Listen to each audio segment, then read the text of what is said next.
El sol de la tarde en Guadalajara caía a plomo, filtrándose a través de las hojas de los jacarandás y dibujando patrones danzantes sobre el capó de la camioneta. Era domingo, un día que antes significaba descanso y familia, pero que ahora se había convertido en un silencio largo y pesado.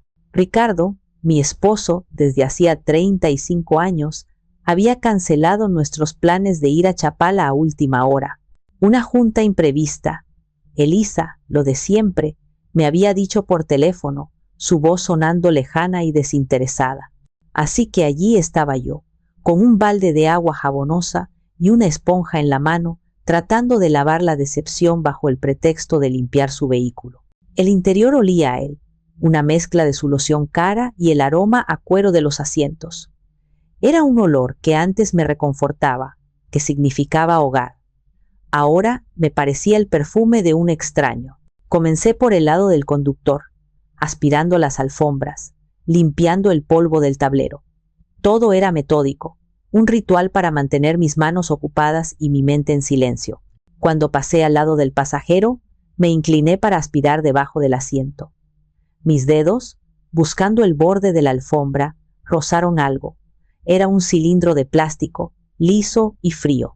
Al principio pensé que era una linterna pequeña o un envase de desinfectante de manos. Lo saqué a la luz.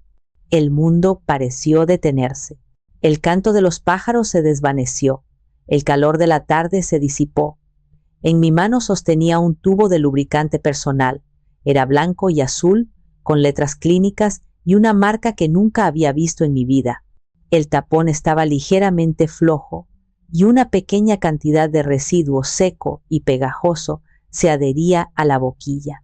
No era nuestro.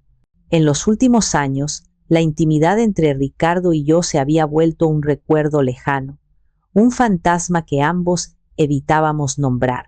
Sus excusas siempre eran las mismas: el cansancio, el estrés del negocio, la edad, excusas que yo, en mi tonta lealtad, había aceptado. Mi mente se negó a procesarlo. Busqué otras explicaciones. ¿Se lo habría dejado un amigo? ¿Lo habría comprado por alguna razón práctica y extraña? Pero mi intuición, esa voz profunda y silenciosa que las mujeres aprendemos a escuchar, me gritaba la verdad. Esto era una prueba, una pieza de un rompecabezas que no sabía que estaba armando.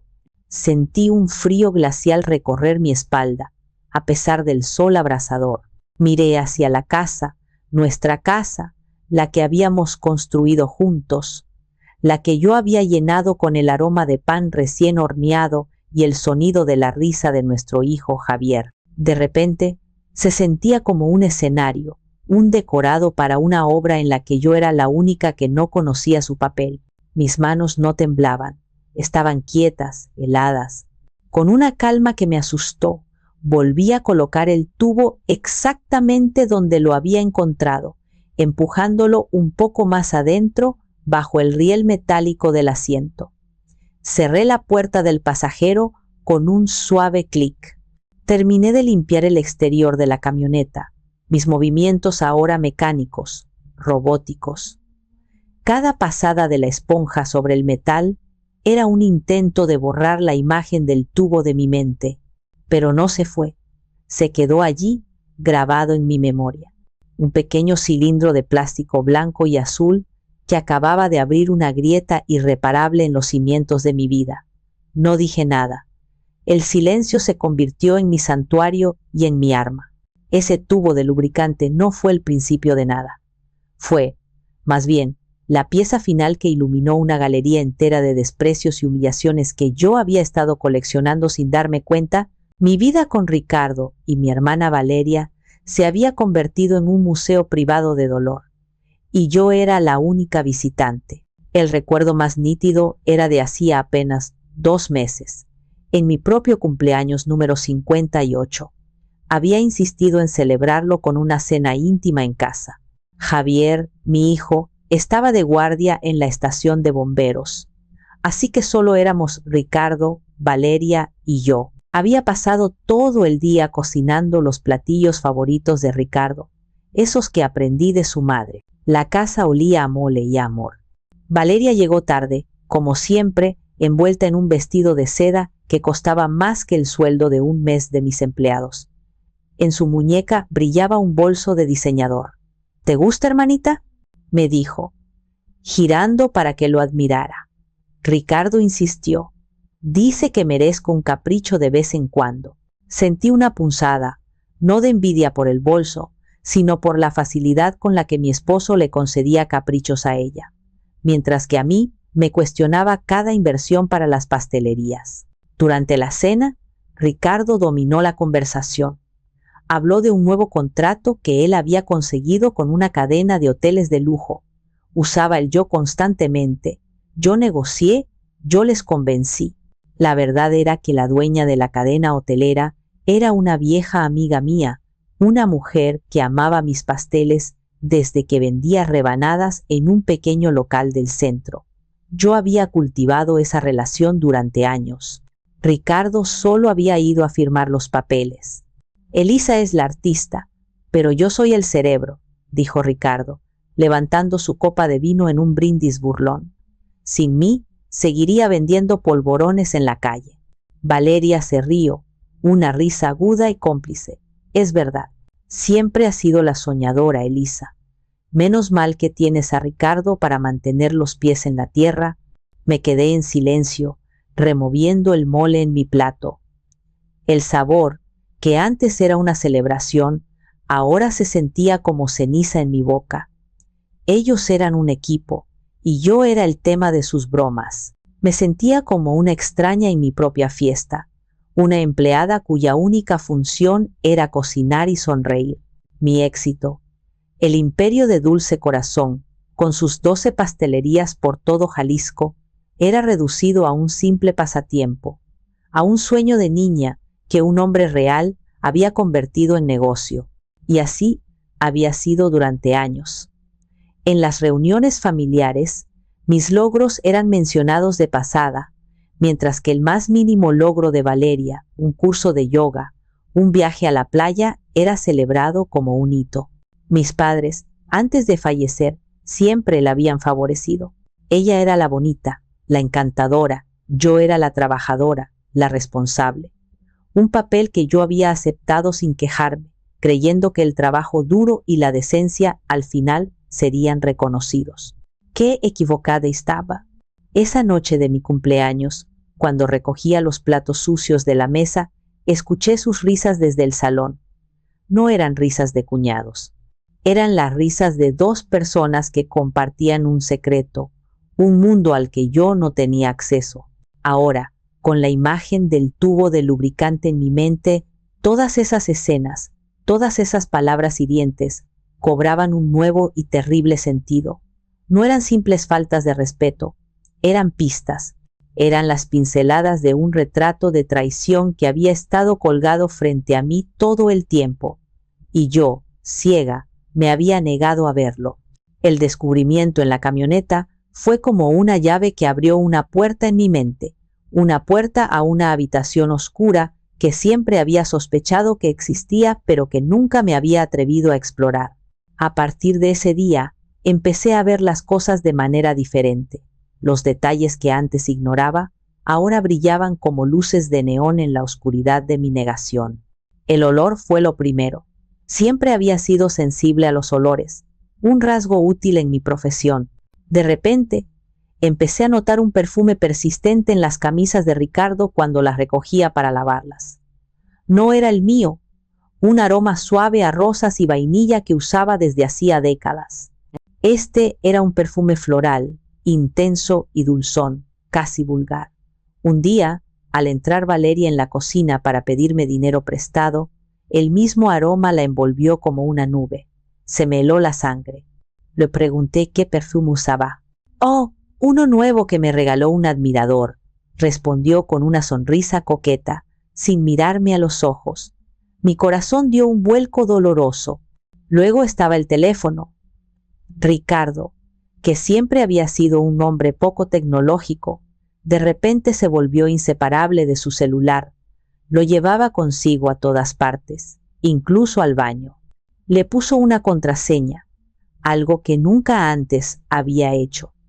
Por seguridad del negocio, Elisa, hay información confidencial, me dijo cuando le pregunté, pero notaba cómo se tensaba si yo me acercaba, mientras él escribía un mensaje, cómo volteaba la pantalla rápidamente. A veces, por la noche, la luz de su teléfono iluminaba su rostro en la oscuridad del dormitorio, y yo, fingiendo dormir, escuchaba el rápido tecleo de sus dedos. ¿Qué secretos de negocio se escriben a las 2 de la mañana?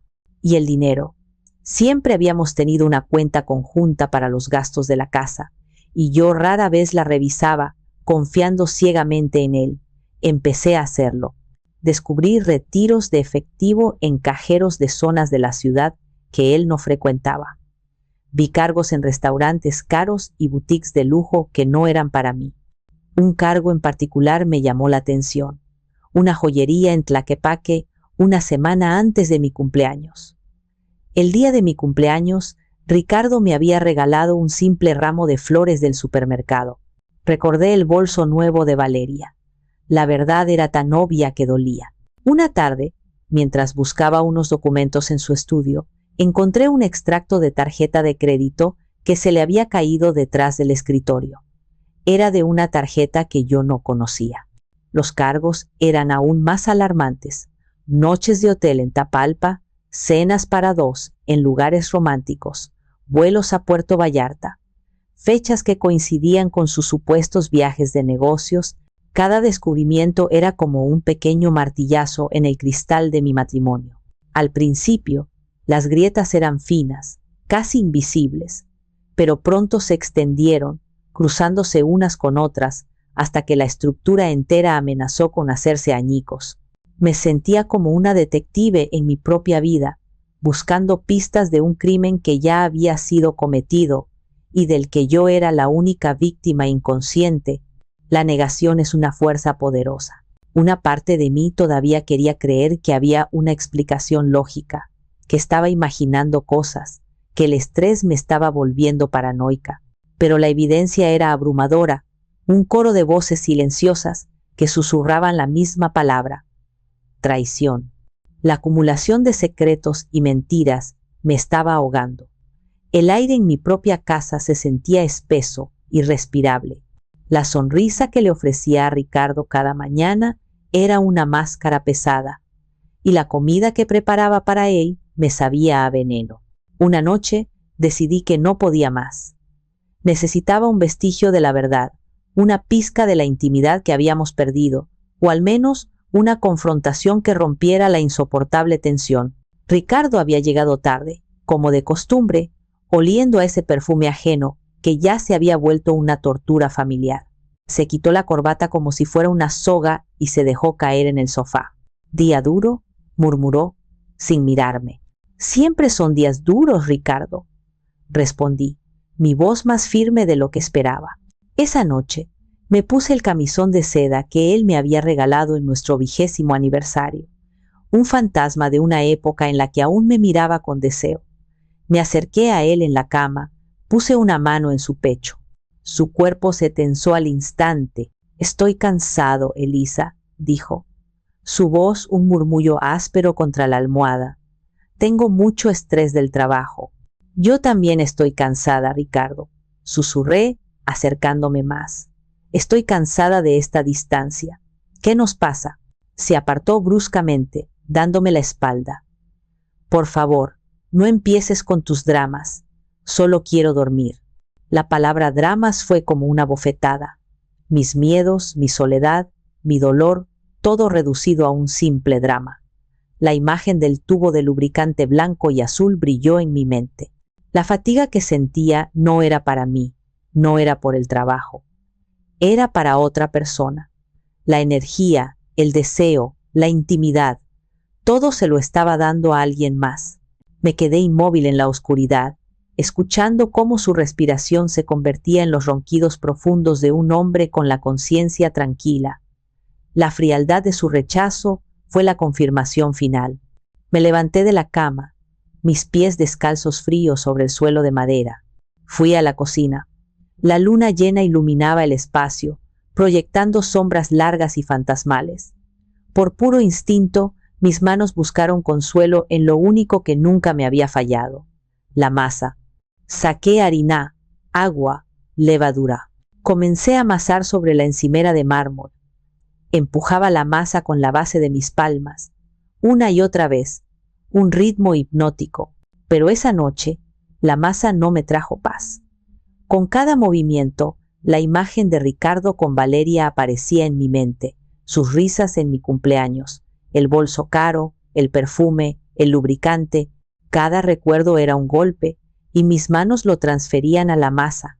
De repente, un sollozo se escapó de mi garganta, un sonido animal y ahogado, y luego otro y otro. Me apoyé en la encimera, mi cuerpo sacudido por espasmos de un dolor tan profundo que me robaba el aliento. Lloré por mis 35 años de matrimonio, por la confianza rota, por la ingenua Elisa que creía en el para siempre. Lloré por mi hermana, la niña que había protegido y querido, y que ahora se acostaba con mi esposo. Mis lágrimas cayeron sobre la masa, salándola con mi miseria. Ese fue mi colapso. No fue un estallido de gritos ni un torbellino de platos rotos. Fue un derrumbe silencioso y solitario en la cocina a las 3 de la mañana. Cuando las lágrimas finalmente cesaron, algo dentro de mí había cambiado. La tristeza no se había ido, pero ahora estaba recubierta por una capa de algo nuevo. Algo duro, frío y afilado. La Elisa que lloraba sobre la masa había muerto. En su lugar, nació una mujer que ya no tenía nada que perder. Al día siguiente, mis ojos estaban hinchados, pero mi mente estaba clara. La debilidad de la noche anterior se había solidificado en una determinación de acero. No podía seguir viviendo en esa farsa, pero tampoco podía actuar a ciegas, impulsada por el dolor. Necesitaba un plan, necesitaba un consejo, y solo había una persona en el mundo en la que confiaba implícitamente: mi tío Arturo. El tío Arturo, el hermano menor de mi madre, era un hombre de 70 años con ojos que habían visto mucho y una sonrisa que podía calmar cualquier tormenta. A diferencia de mis padres, él siempre había visto mi potencial. Cuando quise abrir mi primera pastelería, mis padres se negaron a ayudarme, diciendo que era una fantasía. Ricardo, en ese entonces mi novio, me apoyaba de palabra, pero no tenía recursos. Fue el tío Arturo quien confirmó mi primer préstamo bancario, arriesgando sus propios ahorros. Yo apuesto por ti, mija, me había dicho. Tienes el talento en las manos y el fuego en el corazón. Lo encontré en su taller de carpintería, un lugar que olía a madera de pino y a trabajo honesto. Estaba lijando una pequeña silla de niño, el polvo fino danzando en los rayos de sol. Me vio entrar y su sonrisa se desvaneció al ver mi rostro. Dejó sus herramientas a un lado y me guió hasta un par de sillas viejas en un rincón. ¿Qué pasa, Elisa? Traes la cara como si se te hubiera muerto el mundo. Y entonces, por primera vez, lo conté todo. Las palabras salieron de mí en un torrente desordenado. La distancia, el perfume, el teléfono, el dinero, el lubricante y finalmente la peor de las traiciones: Valeria. Mientras hablaba, no lloré. Mi voz era monótona, casi clínica, como si estuviera describiendo la vida de otra persona. El tío Arturo escuchó en silencio, sus manos grandes y callosas quietas sobre sus rodillas. No me interrumpió ni una sola vez. Cuando terminé, el único sonido en el taller era el zumbido de una mosca solitaria. Se quedó pensativo por un largo momento. Esperaba que me dijera que lo dejara, que me divorciara, que lo confrontara. Pero mi tío era más sabio que eso. Mija, dijo finalmente, su voz grave y suave. El dolor que sientes ahora es como un caballo salvaje. Si dejas que te arrastre, te va a destrozar. Tienes que tomar las riendas. ¿Qué hago, tío? Quiero gritar, quiero romperlo todo. No, dijo él, negando con la cabeza. Eso es lo que ellos esperarían. Ricardo es un cobarde y Valeria.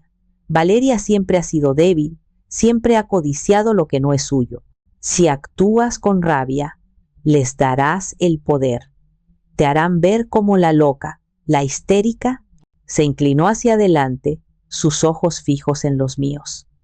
Lo que necesitas ahora no es venganza, Elisa, es justicia. Y la justicia necesita pruebas, no solo sospechas.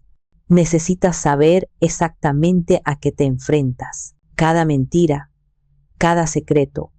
Tienes que ser más inteligente que ellos. ¿Cómo?, pregunté, sintiéndome perdida. Conozco a alguien, dijo. Un hombre muy discreto, un investigador privado. Es el mejor. Te costará dinero, pero la verdad vale cada centavo. Descubre el tamaño del monstruo antes de intentar matarlo. La idea me revolvió el estómago. Contratar a un extraño para espiar a mi propio esposo. Parecía algo sacado de una película barata. Pero las palabras de mi tío resonaron en mí. Justicia, pruebas, inteligencia. No era un acto de paranoia, era un acto de autopreservación. Era tomar las riendas. Asentí, sintiendo por primera vez en meses un destello de control. Está bien, tío. Dame su número. El investigador privado se llamaba Román. Era un hombre de mediana edad, sin pretensiones, con una mirada cansada que parecía decir que ya no había nada en el mundo que pudiera sorprenderlo. Nos reunimos en un café anónimo del centro, lejos de mis pastelerías y de los barrios que frecuentábamos. Le entregué una foto de Ricardo y otra de Valeria, junto con los horarios de Ricardo y la matrícula de su camioneta. ¿Qué es lo que busca exactamente, señora?, preguntó Román, su voz neutra. La verdad, respondí, mi propia voz sonando hueca. Quiero saber si tienen una aventura. La palabra aventura se sintió pequeña e inadecuada para describir la magnitud de la traición que sospechaba. ¿Entendido?, dijo, y se fue. Los siguientes días fueron una tortura.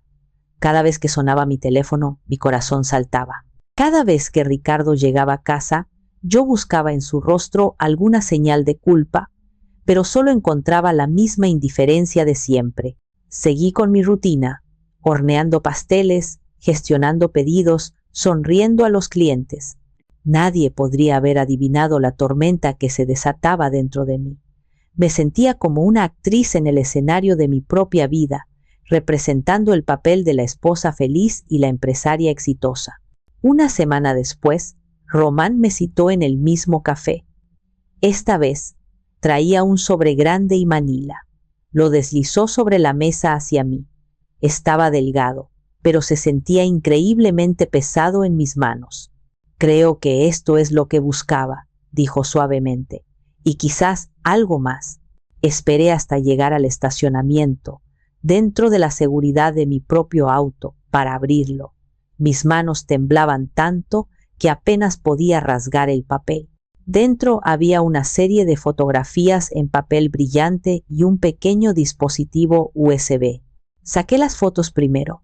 La primera era de Ricardo y Valeria saliendo de un restaurante de lujo en Providencia.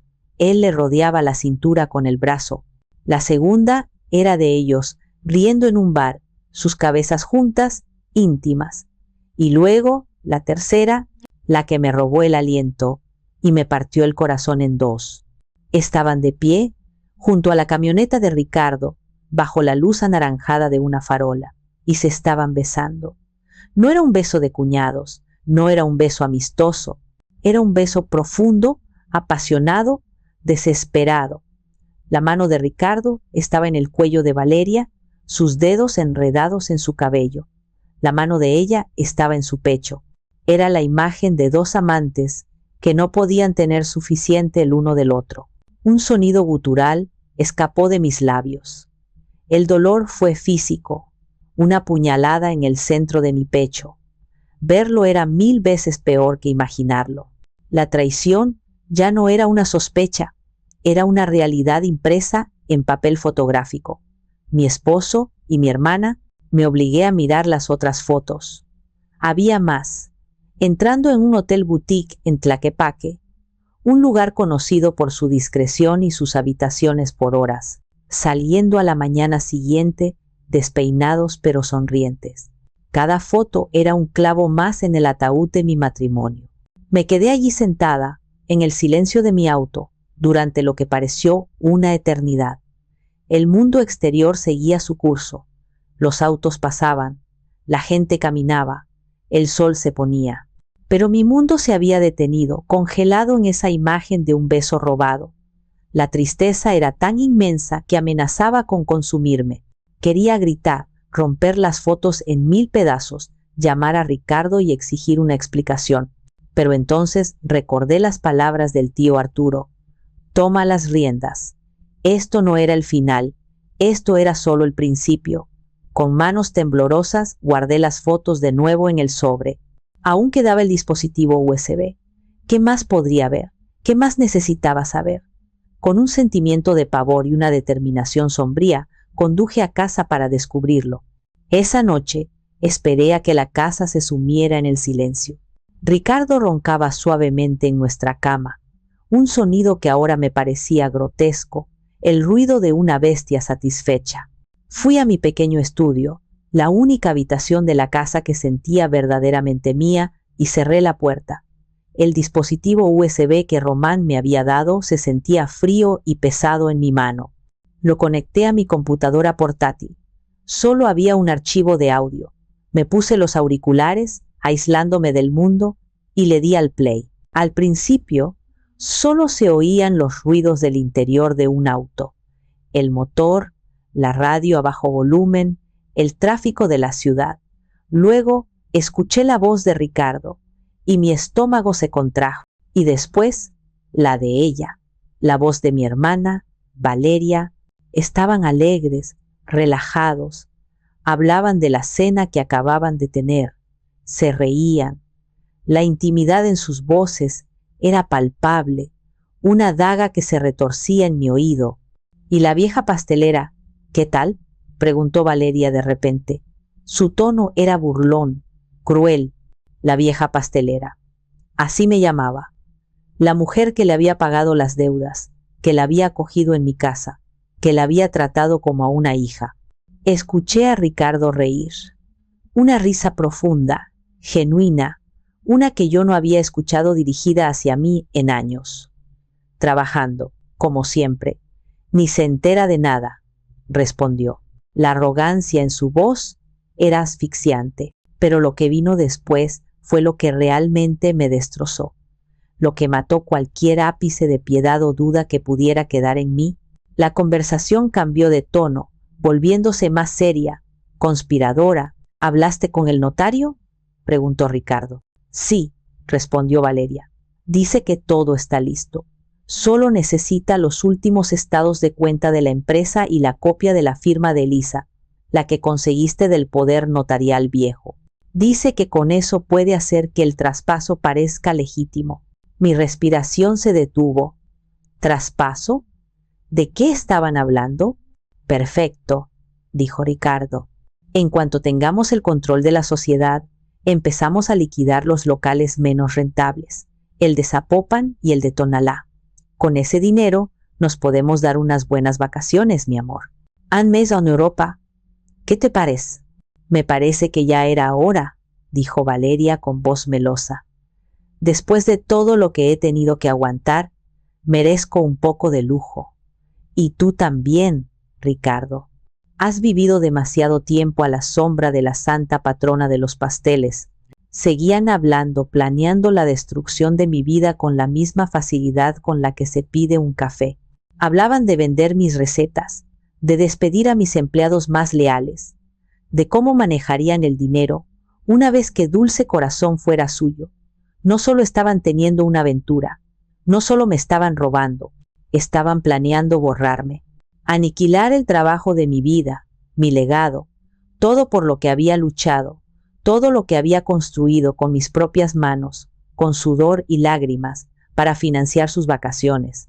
Me arranqué los auriculares como si me quemaran. Corrí al baño y vomité. Mi cuerpo reaccionó antes que mi mente, expulsando la podredumbre que acababa de escuchar. Me apoyé en el lavabo, temblando, mirándome en el espejo. La mujer que me devolvía la mirada tenía los ojos desorbitados por el horror y la incredulidad. Ya no había tristeza, ya no había dolor. Todo eso había sido incinerado y reemplazado por una furia fría y pura, una rabia tan intensa que me aclaró la mente. Ya no se trataba de un corazón roto, se trataba de una guerra. Y ellos la habían empezado. Volví al estudio.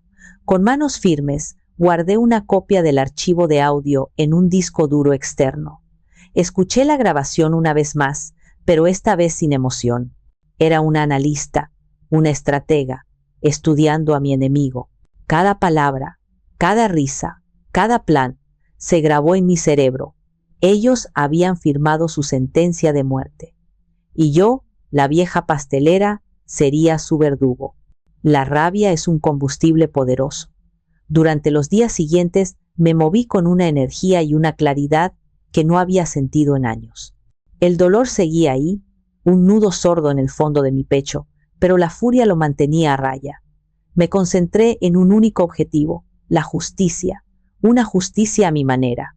Descarté la idea de confrontarlos directamente. ¿Para qué?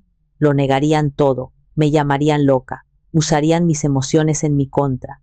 Ir a la policía con la grabación era una opción, pero los procesos legales son lentos, inciertos. Podrían contratar buenos abogados, enredar las cosas durante años, y sobre todo, un juicio no les daría lo que yo quería que tuvieran, la humillación. Quería que su castigo fuera tan público y vergonzoso como su traición había sido secreta y sucia. La idea nació de la imagen que lo empezó todo, el tubo de lubricante. Era el símbolo de su engaño, el arma de su placer clandestino. Decidí que también sería el arma de su perdición. Una tarde, después de cerrar la pastelería principal, conduje hasta una zona industrial de la ciudad. Entré en una ferretería enorme, un lugar que olía a metal y aceite, un mundo ajeno a mi universo de vainilla y canela. Caminé por los pasillos hasta que encontré la sección de adhesivos. Había de todo tipo, pero yo buscaba algo específico, algo potente, de secado rápido, casi irreversible. Mis ojos se posaron en una caja que prometía una unión industrial permanente. En la etiqueta mostraba imágenes de piezas de maquinaria pesada unidas por el producto.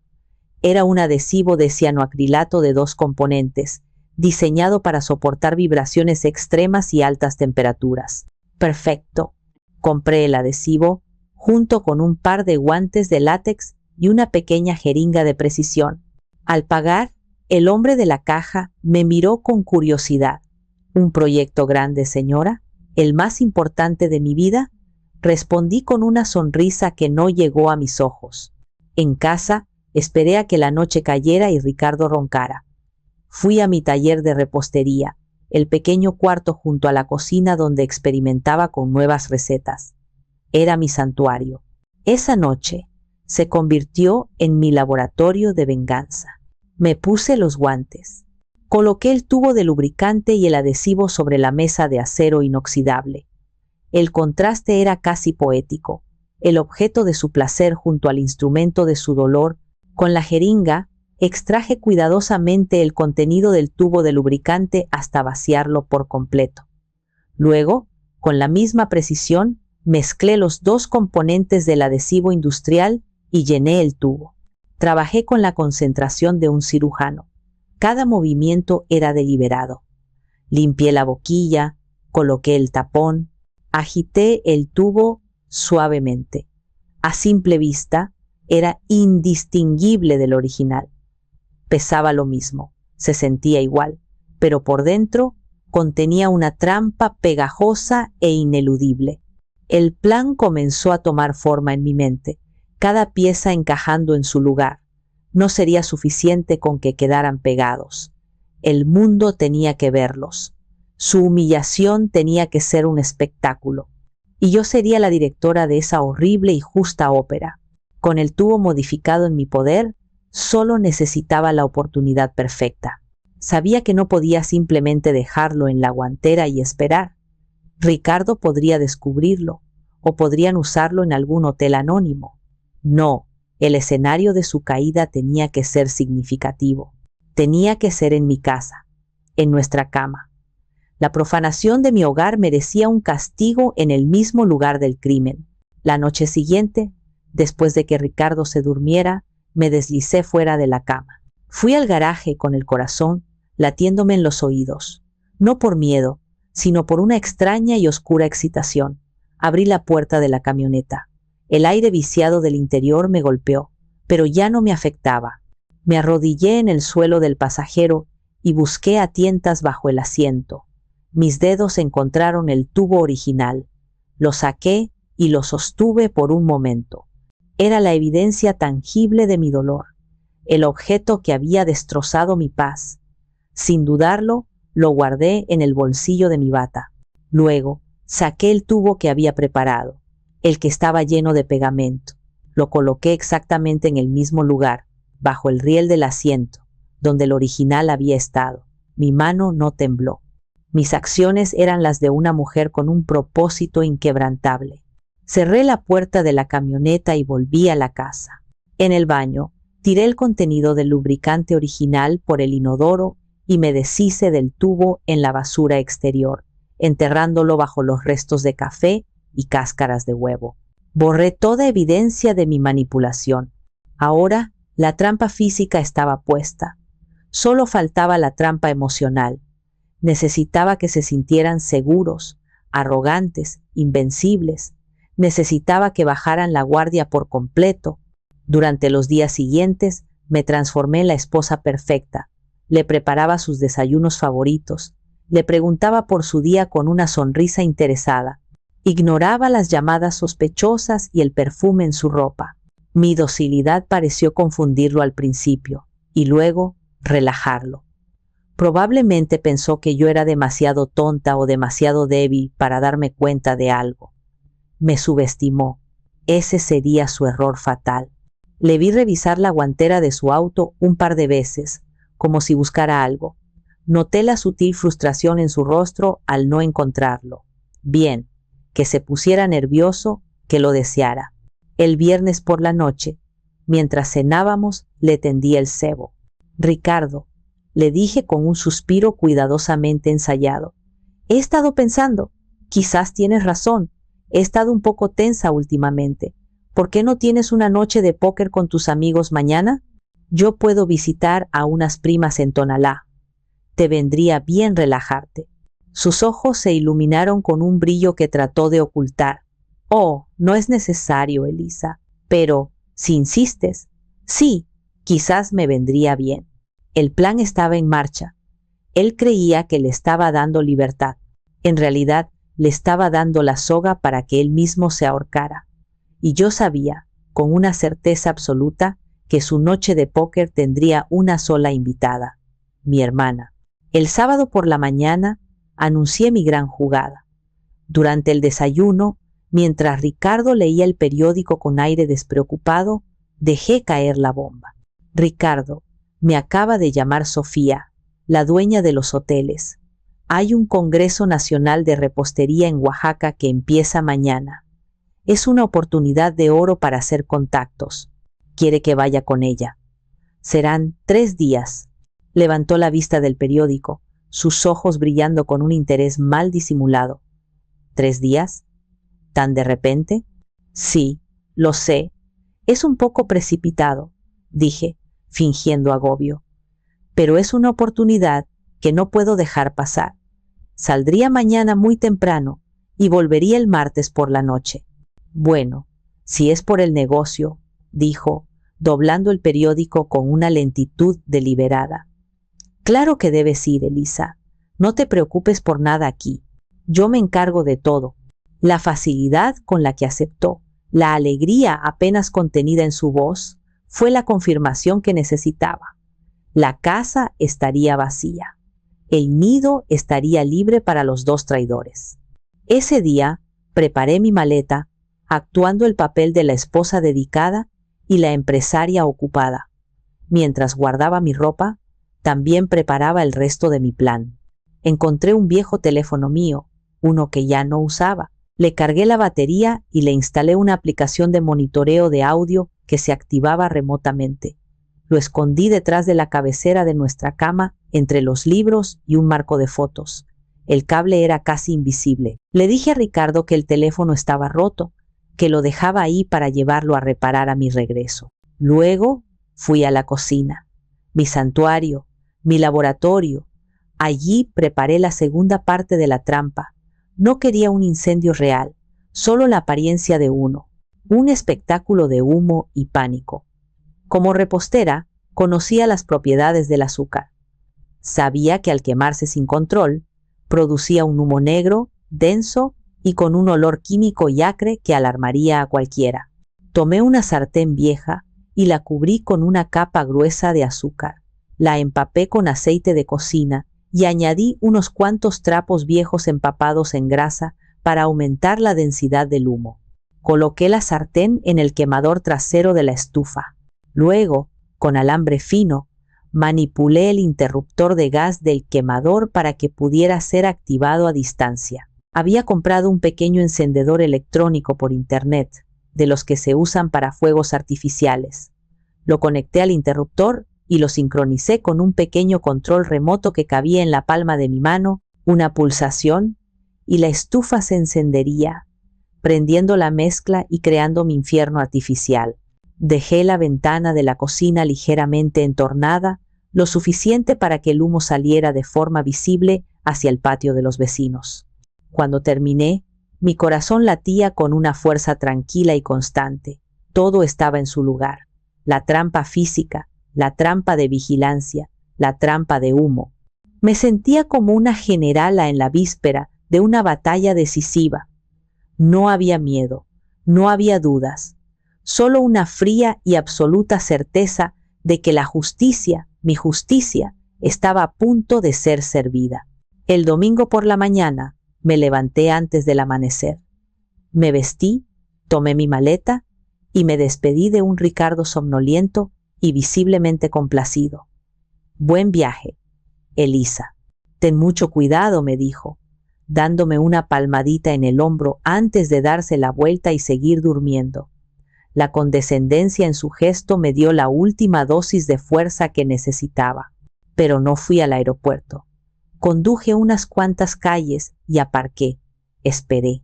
A las 7 de la mañana caminé hasta la casa de doña Carmen, mi vecina de enfrente, una viuda amable y curiosa con la que siempre había tenido una buena relación. Le había llamado la noche anterior con una historia inventada. Mi auto se había descompuesto. La grúa tardaría horas y necesitaba esperar en su casa para no molestar a Ricardo tan temprano. Claro que sí, mija. Pasa, pasa, me dijo, abriéndome la puerta. Te preparo un cafecito. Desde la ventana de su sala, en el segundo piso, tenía una vista perfecta de la entrada de mi casa. Me senté allí, con una taza de café humeante entre las manos, y esperé.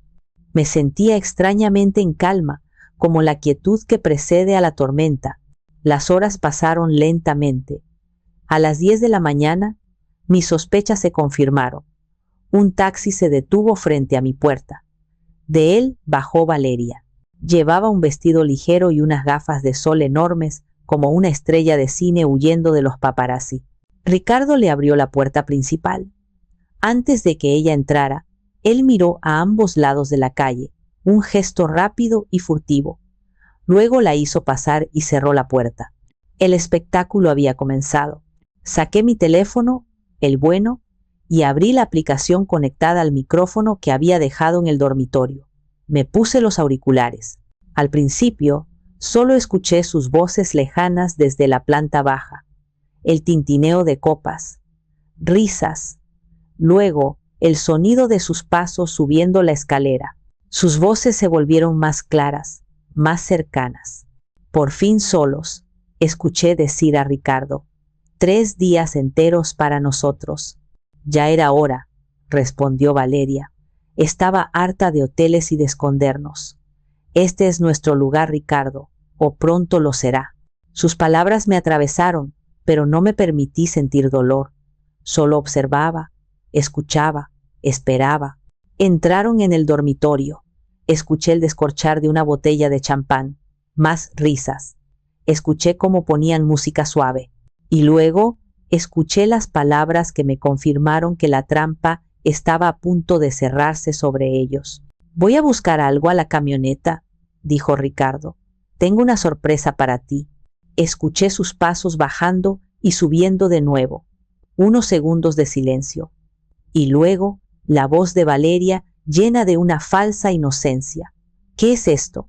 «Algo para que nos divirtamos más», respondió Ricardo, su voz ronca de deseo. Contuve la respiración. Estaban a punto de usarlo. El tubo, mi regalo. El instrumento de su humillación. Me incliné hacia adelante en mi asiento, mis ojos fijos en la fachada silenciosa de mi casa, esperando la primera nota de la sinfonía de su destrucción. A través de los auriculares, el mundo se redujo a los sonidos de mi dormitorio. Escuché el crujido de la cama, susurros, risas ahogadas. La rabia y el asco formaron un nudo en mi garganta, pero lo tragué. Mantuve la calma. Era la directora de orquesta, y la pieza estaba a punto de llegar a su crescendo. Esperé. 1, 2, 3 minutos de silencio relativo, solo interrumpido por los sonidos de sus movimientos. Y entonces llegó. Primero fue un gruñido de confusión de Ricardo. ¿Qué demonios? No sé. Y luego el grito de Valeria. Un chillido agudo, penetrante, una mezcla de sorpresa, dolor y pánico puro. «Ricardo, no me puedo mover. ¿Qué es esto? Me quema. Estamos pegados». El caos estalló. Escuché a Ricardo maldecir, su voz llena de pánico. «Cállate, nos van a oír. No te muevas, vas a empeorarlo». Se oían los sonidos de una lucha frenética, el forcejeo de dos cuerpos, tratando inútilmente de separarse, el roce de la piel contra las sábanas. La trampa había funcionado. El adhesivo industrial, una vez en contacto con el calor y la fricción de la piel, se había activado, creando una unión casi instantánea e irrompible. Con una mano que no temblaba, saqué el pequeño control remoto de mi bolsillo. Era el momento de la segunda parte del plan. Apreté el botón. No hubo explosión ni ruido, pero yo sabía que al otro lado de la calle, en mi cocina, una chispa electrónica había encendido la llama de gas bajo la sartén. El aceite, el azúcar y los trapos empezarían a calentarse, a humear, a quemarse. ¿Qué es ese olor?, gritó Valeria, su voz ahora histérica. «Huele a quemado». Miré por la ventana de doña Carmen y allí estaba. Una delgada columna de humo blanco empezó a salir por la ventana entreabierta de mi cocina. Luego se volvió gris y finalmente un humo negro y espeso comenzó a salir a bocanadas, como si un demonio estuviera siendo expulsado de mi casa. El olor a caramelo quemado y a grasa rancia llegó hasta nosotras. «¡Dios mío! ¡Elisa!», exclamó doña Carmen a mi lado, llevándose las manos a la boca. «Tu casa se está incendiando». Yo fingí pánico. «No puede ser. Ricardo está adentro». Nuestra reacción fue la señal para los demás. Un vecino que regaba su jardín vio el humo y empezó a gritar. Otro salió corriendo de su casa, con el teléfono en la mano. «Llamen a los bomberos. La casa de los Roberts se quema». En mis auriculares, la histeria de Valeria había alcanzado un nuevo nivel. «Hay fuego, Ricardo. Vamos a morir aquí pegados. Haz algo, por el amor de Dios». «No puedo moverme», rugió Ricardo, su voz rota por la desesperación. Observé la escena desde mi puesto de vigilancia. Mi casa, envuelta en un humo falso y dramático. Mis vecinos corriendo en pánico. Y dentro, dos traidores, atrapados en la posición más vulnerable y humillante imaginable, aterrorizados por un incendio que no existía. Una sonrisa fría y delgada se dibujó en mis labios. El espectáculo apenas estaba comenzando, y los invitados de honor estaban a punto de llegar. El sonido de las sirenas Comenzó como un murmullo lejano, una nota discordante en la sinfonía de gritos de los vecinos, pero creció rápidamente, volviéndose más agudo, más cercano, hasta convertirse en un aullido que llenó toda la calle. Los vecinos se apartaron cuando un enorme camión rojo de bomberos dobló la esquina a toda velocidad, seguido por una ambulancia y una patrulla de policía. Se detuvieron con un chirrido de frenos justo frente a mi casa. Las puertas se abrieron y los bomberos saltaron al suelo, moviéndose con una eficiencia entrenada. Y entonces mi corazón se detuvo por un instante. Al frente del equipo, dando órdenes con una voz firme y clara, estaba mi hijo, Javier. Lo había olvidado. En la fría lógica de mi plan, había olvidado que mi hijo era el capitán de la estación que servía a nuestro vecindario. El universo, en su infinita y cruel ironía, había decidido que fuera él, mi hijo leal y bueno, el que descubriera la podredumbre que se escondía en el corazón de su propia familia. Un torbellino de emociones me golpeó. El orgullo por el hombre en que se había convertido, tan profesional y valiente, y un dolor agudo y punzante, una culpa abrumadora por lo que estaba a punto de hacerle presenciar. ¿Qué clase de madre soy para hacerle esto a mi propio hijo?, pensé. Un pensamiento fugaz de duda en medio de mi tormenta de venganza. Pero ya era demasiado tarde para dar marcha atrás. El telón ya se había levantado. Equipo, prepárense para una entrada forzada. Posibles víctimas en el interior, gritó Javier, su voz resonando en la calle. Vio el humo negro que seguía saliendo de la ventana de la cocina. El origen parece estar en la planta baja, pero revisen toda la casa. Rápido. Desde mi ventana, vi cómo 2 bomberos corrían hacia la puerta principal con un ariete. El primer golpe resonó como un trueno. El segundo hizo que la madera crujiera. Al tercero, la puerta cedió y se abrió de golpe. Javier fue el primero en entrar, desapareciendo en el interior de la casa que él mismo había ayudado a pintar de niño. En mis auriculares, el sonido de los golpes había llevado a Ricardo y a Valeria a un nuevo nivel de terror. Están rompiendo la puerta, nos van a encontrar así, gemía Valeria. Ricardo, mi reputación, mi vida se acabó. Cállate ya, le sisió Ricardo, pero su voz temblaba de miedo. Escuché las botas pesadas de los bomberos en el piso de abajo, los gritos de despejado, mientras revisaban las habitaciones, y luego los pasos subiendo la escalera, acercándose al dormitorio principal, acercándose a la escena de la humillación. Me incliné aún más hacia adelante, mis nudillos blancos por la fuerza con que agarraba la taza de café ya fría. Doña Carmen rezaba a mi lado. El resto de los vecinos se agolpaba en la calle, sus teléfonos en alto, grabando el drama. El momento había llegado. La puerta del infierno estaba a punto de abrirse, y sería mi propio hijo quien la derribara. Mi venganza estaba a punto de completarse, pero el precio, de repente, me pareció terriblemente alto. A través de los auriculares, la realidad se volvió insoportablemente nítida. Escuché los pasos de Javier deteniéndose frente a la puerta del dormitorio. «¡Departamento de bomberos!», gritó, su voz profesional ahogada por la madera. «¿Hay alguien aquí?». Desde adentro, solo se escuchó un sollozo ahogado de Valeria. «La puerta está cerrada con llave», le oí decir a uno de sus hombres. «Derribadla», ordenó Javier sin dudar. El sonido del hacha contra la madera de la puerta de mi dormitorio fue un sonido de profanación. Un golpe, 2 golpes. La madera se astilló. Al tercer golpe, la puerta se abrió con un estruendo, golpeando contra la pared interior. Siguió un segundo de silencio absoluto. Un silencio tan profundo y pesado que pareció absorber todo el sonido del universo. Podía imaginar la escena perfectamente.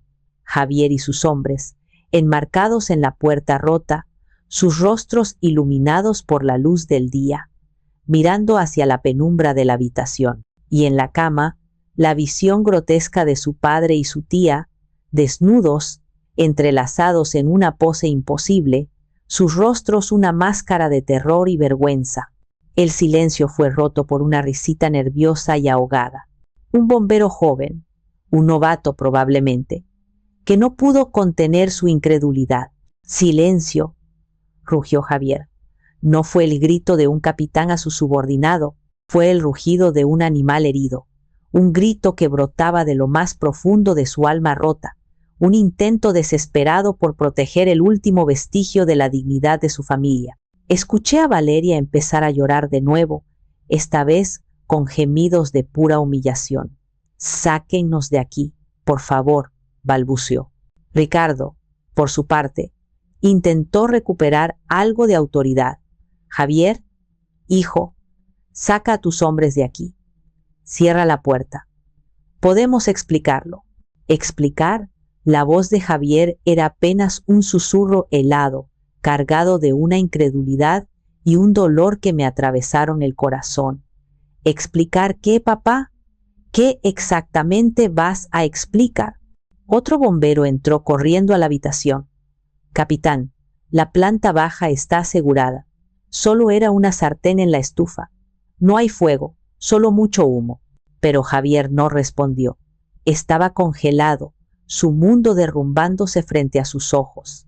El humo, el fuego, el peligro para el que había sido entrenado, todo eso era secundario.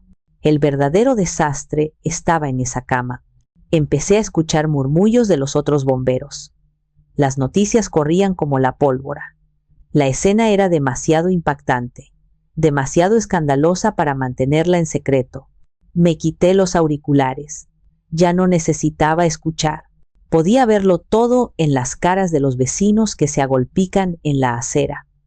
La confusión inicial, dando paso a la comprensión, al shock y luego a los susurros y las miradas de desprecio.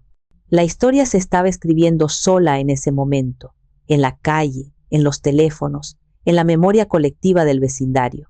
El plan había funcionado más allá de mis expectativas más salvajes y crueles.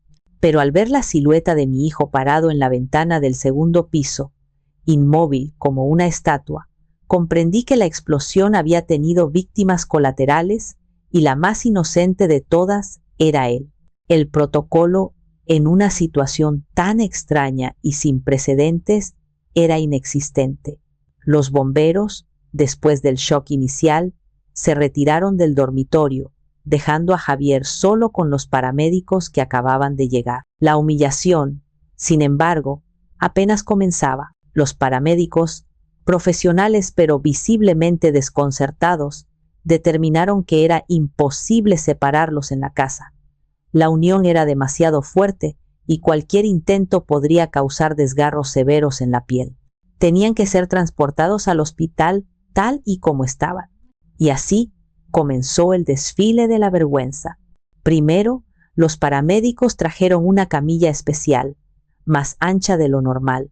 Con la ayuda de un Javier de rostro impávido, lograron mover a la masa temblorosa y gimiente que eran Ricardo y Valeria de la cama a la camilla. Les echaron una sábana blanca por encima, pero la delgada tela no podía ocultar la forma grotesca de dos cuerpos pegados de la manera más antinatural. Cuando los sacaron por la puerta principal rota, un murmullo colectivo recorrió a la multitud de vecinos. Los teléfonos se alzaron aún más, las cámaras grabando cada segundo de la ignominia. La sábana se movía, revelando un pie, un hombro, un mechón de cabello de Valeria. Cada pequeño vistazo era recibido con jadeos y más susurros. «Dios mío, es don Ricardo», exclamó una mujer. «¿Y esa es su cuñada, Valeria?», añadió otra. «No puedo creerlo». Las palabras flotaban en el aire, cargadas de morbo y desdén. «Qué asco, pobre Elisa. Siempre supe que esos dos eran raros». El juicio del vecindario fue instantáneo y brutal. Mientras llevaban la camilla hacia la ambulancia, Valeria escondía su rostro bajo la sábana, su cuerpo sacudido por sollozos incontrolables. Ricardo, en un patético intento de salvar las apariencias, mantenía la cara rígida, mirando al frente, como si la dignidad pudiera ser preservada a través de la pura fuerza de voluntad. Pero sus ojos desorbitados y el sudor que perlaba su frente contaban una historia diferente. Los metieron en la ambulancia. Las puertas se cerraron, pero no pudieron acallar el sonido de la vergüenza. La ambulancia se alejó, con las sirenas apagadas, como si quisiera escabullirse de la escena del crimen. Cuando se fue, la calle quedó en un silencio extraño, roto solo por los murmullos de la gente. Javier salió de la casa, su rostro pálido como el de un fantasma. Evitó la mirada de todos, caminó directamente hacia su camión de bomberos y se encerró en la cabina. Yo, desde mi puesto de observación, lo había visto todo. Mi plan se había cumplido. Habían sido expuestos, humillados, destruidos. Sentí una oleada de satisfacción fría y oscura. Pero al ver a mi hijo, solo y roto en esa cabina, la victoria me supo amarga, como la ceniza. El viaje al hospital fue, según me contaron después, una tortura silenciosa. En la parte trasera de la ambulancia, bajo la mirada clínica de los paramédicos, Ricardo y Valeria no intercambiaron una sola palabra. La adrenalina del pánico había dado paso a la fría y pegajosa realidad de su situación. En el hospital fueron llevados a una sala de urgencias privada. Un equipo de médicos y enfermeras, tratando de mantener la profesionalidad frente a una situación que seguramente contarían durante años, se enfrentó al problema. Después de varias consultas, determinaron que la única solución era usar un disolvente médico especial, un proceso lento y doloroso que implicaría despegar la piel milímetro a milímetro. 2 horas después, cuando yo llegué al hospital, el procedimiento ya había terminado. Conduje con calma, sin prisas, no había ninguna esposa preocupada dentro de mí. Solo una mujer de negocios a punto de cerrar el trato más importante de su vida. En el pasillo me encontré con un Javier que parecía haber envejecido 10 años. Estaba apoyado contra la pared con la mirada perdida. «Mamá», dijo, su voz ronca. «¿Qué? ¿Qué pasó?» No le di una explicación sentimental. Le entregué una carpeta que había preparado. «Lee esto, Javier. Después hablamos». Dentro de la carpeta estaban las copias de las fotos del investigador, los extractos bancarios y una transcripción de la grabación de audio. Luego, caminé hacia la habitación donde estaban ellos. A mi lado, caminaba una mujer de aspecto formidable, con un maletín de cuero y una mirada de acero. Era la licenciada Sofía Reyes, la mejor abogada de Derecho Corporativo de Guadalajara, a quien mi tío Arturo me había recomendado. Entramos en la habitación sin tocar. Estaban en camas separadas, cada uno con grandes áreas de piel enrojecida y vendada. El aire olía a antiséptico y a derrota. Valeria fue la primera en verme. Sus ojos se llenaron de lágrimas. «Elisa, hermana, yo». «No te molestes, Valeria. No me interesan tus mentiras», la corté, mi voz tan fría como el acero de una mesa de operaciones. Ricardo se incorporó. «Elisa, por favor, tienes que escucharme. Esto no es lo que parece. Fue un error, un terrible error». «El único error fue subestimarme», respondí. La licenciada Reyes dio un paso al frente y colocó 2 juegos de documentos sobre las mesitas de noche de cada uno. «Señor Ricardo Vargas», dijo la abogada, su voz resonando en la habitación estéril. «Se le notifica que mi clienta, la señora Elisa Solano, ha iniciado el proceso de divorcio por causa de adulterio. Aquí tiene la demanda». Ricardo palideció. «Y para ambos», continuó la abogada, su mirada pasando de Ricardo a Valeria, «se les notifica de una demanda penal por los delitos de fraude, falsificación de documentos y asociación delictuosa, en relación a su intento de transferir ilegalmente los activos de la empresa Dulce Corazón S.A. de C.B. Las pruebas, incluyendo grabaciones de audio y testimonios de notarios, son contundentes». El rostro de Valeria se descompuso. El color desapareció de sus mejillas, dejándola con una palidez mortal. No, no puedes hacer esto, susurró. Ya lo hice, dije, mirándola directamente a los ojos. Querías mi negocio, querías mi casa, querías mi vida. Pues bien, ahora tendrás que luchar para no terminar en la cárcel. Me di la vuelta para irme. Elisa, espera, gritó Ricardo, su voz llena de desesperación. Por favor, no nos hagas esto, piensa en la familia. Me detuve en la puerta y me giré lentamente. La familia. Es curioso que menciones eso ahora, Ricardo. Vosotros dos destruisteis a esta familia. Yo solo estoy recogiendo los pedazos. Salí de la habitación y cerré la puerta, dejando atrás el sonido de sus sollozos. La justicia, al final, no fue un estallido de violencia, sino el frío y silencioso crujido del papel legal. Encontré a Javier exactamente donde lo había dejado, en el pasillo, pero ya no miraba a la nada. Tenía la carpeta abierta sobre sus rodillas, sus manos sosteniendo una de las fotografías, la del beso. Su rostro era una máscara de dolor y rabia contenida. Cuando me vio, se levantó lentamente. Sus ojos, que siempre me habían mirado con amor y admiración, ahora estaban llenos de una confusión herida. Mamá, dijo, su voz apenas un susurro. ¿Tú sabías esto? Asentí. Lo sé desde hace semanas, Javier. ¿Y el incendio? ¿El humo? Su mente de profesional estaba conectando las piezas. No hubo ningún incendio, hijo. Fue una trampa.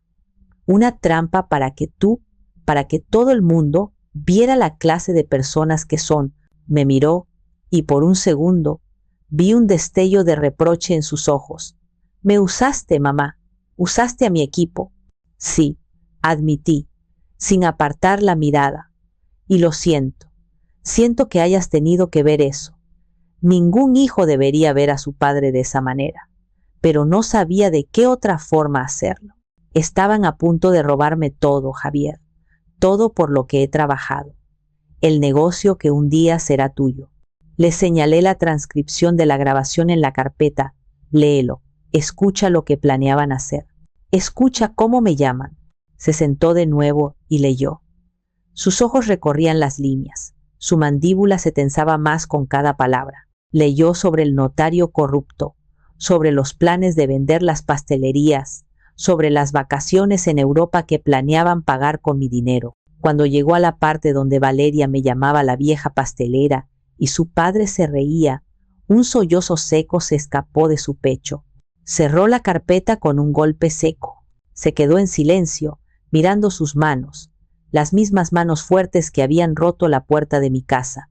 Toda mi vida, dijo finalmente, su voz quebrada. Toda mi vida he admirado a papá. Pensé que era un gran hombre de negocios, y la tía Valeria siempre fue tan divertida. ¿Cómo pude ser tan ciego? No eras ciego, Javier. Eras leal. Y ellos se aprovecharon de eso, le dije, sentándome a su lado. ¿Y qué hay de ti, mamá?, me preguntó, girándose para mirarme. Tú lo sabías, y seguiste sonriéndole, preparándole el desayuno. ¿Cómo pudiste? Porque a veces, hijo, la procesión va por dentro, y porque sabía que si gritaba perdería. Tenía que esperar, tenía que ser más fuerte, más inteligente. Se quedó en silencio de nuevo. Luego, para mi sorpresa, tomó mi mano. Su apretón era firme, lleno de una nueva comprensión. Hiciste lo que tenías que hacer, mamá, dijo, sus ojos encontrando los míos. Ya no había reproche en ellos, solo una tristeza profunda y una determinación nueva para proteger lo tuyo, para proteger a nuestra familia, lo que queda de ella, y en ese momento supe que no lo había perdido.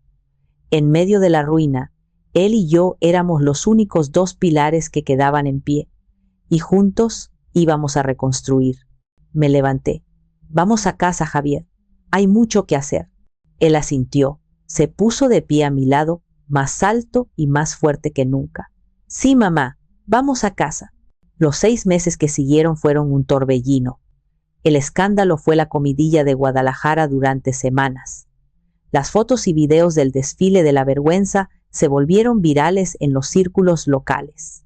Ricardo y Valeria se convirtieron en parias. Él perdió su puesto en el club de golf. Sus amigos empresarios dejaron de contestarle las llamadas.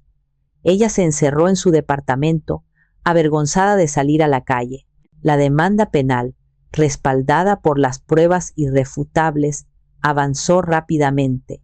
Para evitar la cárcel, tuvieron que aceptar un acuerdo. Renunciaron a cualquier derecho presente o futuro sobre Dulce Corazón y firmaron una confesión de sus actos. El divorcio se finalizó en tiempo récord. Ricardo salió de mi vida con poco más que su ropa y su humillación. Javier, fiel a su palabra, se involucró en el negocio. Pidió una excedencia en el cuerpo de bomberos para ayudarme a reestructurar la empresa. Su mente lógica y su liderazgo natural resultaron ser un activo increíble. Se convirtió en mi socio gerente, mi mano derecha, mi confidente. Juntos, revisamos cada contrato, despedimos al personal desleal que Ricardo había contratado y fortalecimos el corazón de la empresa. Dulce Corazón no solo sobrevivió, sino que prosperó. Nuestros clientes, conmovidos por la historia, nos apoyaron más que nunca. Nos convertimos en un símbolo de resiliencia, de la victoria de una mujer contra la traición. Una tarde estaba en mi oficina, que ahora daba a la pastelería principal, observando el ir y venir de los clientes. El aire olía a canela, a vainilla y a nuevos comienzos. Javier entró con una sonrisa, la primera sonrisa genuina y despreocupada que le había visto en meses. Mamá, el contrato con la nueva cadena de supermercados está firmado. Quieren nuestros pasteles en todo el estado. Lo miré, mi corazón lleno de un orgullo tan grande que casi dolía. Habíamos pasado por el infierno, pero habíamos salido más fuertes, más unidos. Había perdido un esposo y una hermana, pero había recuperado a mi hijo, y lo más importante, me había recuperado a mí misma. La mujer que había llorado sobre la masa en la oscuridad de la cocina ya no existía. En su lugar, había una mujer que conocía su propio valor, que había luchado por su legado y había ganado. Y ahora, mientras les cuento mi historia, me siento en paz. Dicen que la venganza nunca es dulce, que es un plato que se sirve frío. Pero para mí, la justicia que serví tenía el aroma del pan recién horneado. Al proteger el trabajo de mi vida y recuperar mi dignidad, encontré una nueva libertad. Pero a veces, en la quietud de la noche, todavía me pregunto, ¿fui demasiado lejos? ¿Ustedes qué hubieran hecho en mi lugar?